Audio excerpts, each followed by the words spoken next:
Colorado's leading candidate for governor has delayed the release of public records that would reveal how much taxpayers have spent to file lawsuits against the Trump administration until after tomorrow's primary. Welcome back to the States. The Center Square investigative reporter Adam Herbets joins us to discuss his story further. Adam, thanks for taking time with us today. So who is it that's up for election tomorrow in California, and why are they withholding public records until after tomorrow's vote? Yeah, so we're talking about Colorado in this story. The Colorado Attorney General, Phil Weiser, running up against Michael Bennet in the Democratic primary. Most people say whoever wins this Democratic primary in a blue state like Colorado is going to move on and become governor. And the way people describe this race is who hates Trump the most. And when we look at Phil Weiser and his conduct as Colorado Attorney General, he's joined a lot of these lawsuits against the Trump administration, particularly after he started to run for governor. He joined some of them during his first term. He didn't do it nearly as much as he does it now. It's a central part of his campaign. And when we ask basic questions like how much is it costing taxpayers, we get hit with, well, we'll tell you, we'll give you the records, but we're going to put it behind this paywall. We're not going to tell you how we calculated the price tag on transparency, and we're not even going to let you pay. So when we try and even pay these, what we think are high fees, they won't even let us. So here we are. Let's jump into this a little bit here because it's fascinating that it's somewhat expensive for independent journalists or even just taxpayers in general that might want to access these numbers because it's their money paying for legal counsel outside of state government, paying to file these lawsuits against 66 different lawsuits. After the first year of the Trump administration, all of these different attorneys general from across the country all heralded that they sued the president 50 plus times, at least one lawsuit per week in the first year of the Trump administration. But you did request, you said, hey, give me some records. I want to see the full list of lawsuits. And I also want to see how much outside counsel's being paid. How much did they say that the full list was going to cost the Center Square, and how much the list of outside counsel and how much they were being paid was going to cost? It's funny because you said that number, 66 lawsuits. We don't know what the real number is because we were told that list was not comprehensive. So it's at least 66. Maybe it's 67, maybe it's 68. We don't know because they're putting that behind a $300-something paywall. We'll give you the records if you give us $300+. And then for those outside counsel payments, these outside firms that are doing work on behalf of the state of Colorado or perhaps other states, then, we don't even know what that price tag is going to look like because those records are being kept behind a $289.59 paywall. So we've said, all right, let's pay the $289.59. We'll give you the money. Send us the link so we can pay. This was like a month and a half, 2 months ago, way before the primary.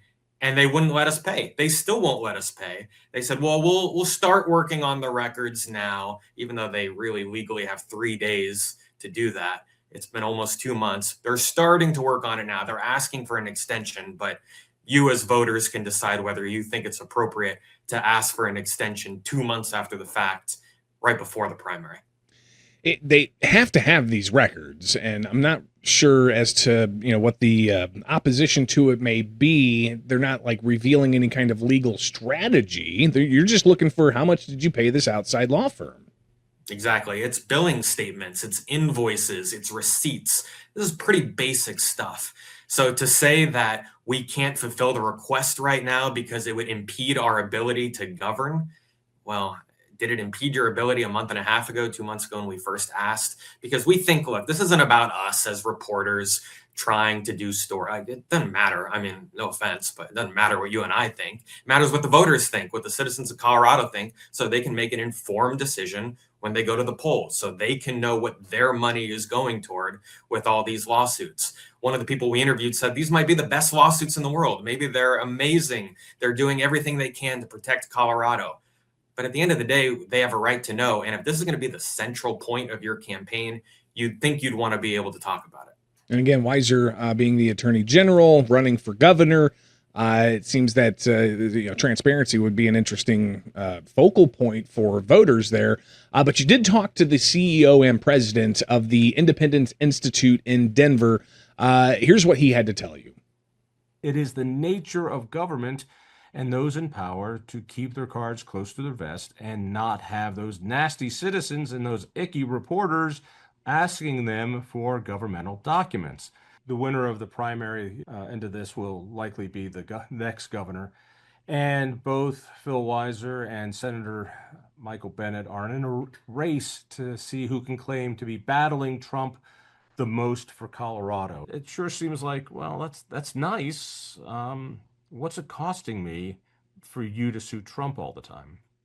For me, the question is that of simple transparency, our right to know what's going on in the AG's office and how much of our money and how much of our people's staff time is he spending on these suits against Donald Trump. Maybe they are spectacular suits. Maybe they're worth every penny. Maybe when people find out how much of our money is being spent, they will hail him as a great investor of our interests and our time and our treasure. But we have a right to know. And for him to say, I'm not going to tell you until after the primary is basically saying, I'm not going to tell you until after I'm elected governor.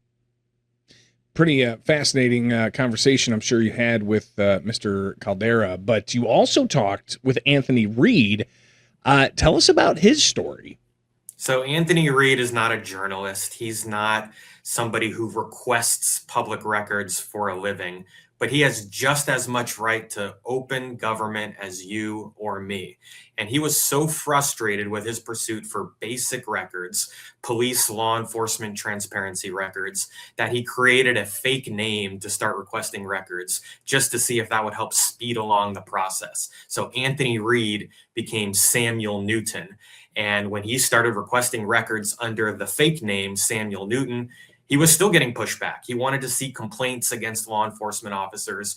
In some cases, he wanted to see copies of his own complaints against law enforcement officers because he knew that he was filing them and he wanted to see what, if anything, was being done about it. The reason we bring up Anthony Reed is he was being given many of the same excuses as the center square. So when we ask for, hey, how'd you calculate this price tag? Or, hey, when are you going to give us the records? Or just asking basic questions about open government. He was told the same thing we were told, which was, hold on, slow down. We can't give you legal advice. We can't answer your questions. We're just the Attorney General's office. We can't provide legal advice. Now, obviously, we're not looking for legal advice. And he said the same thing. I'm not looking for legal advice. I'm asking basic questions about government records so that you can fulfill my request.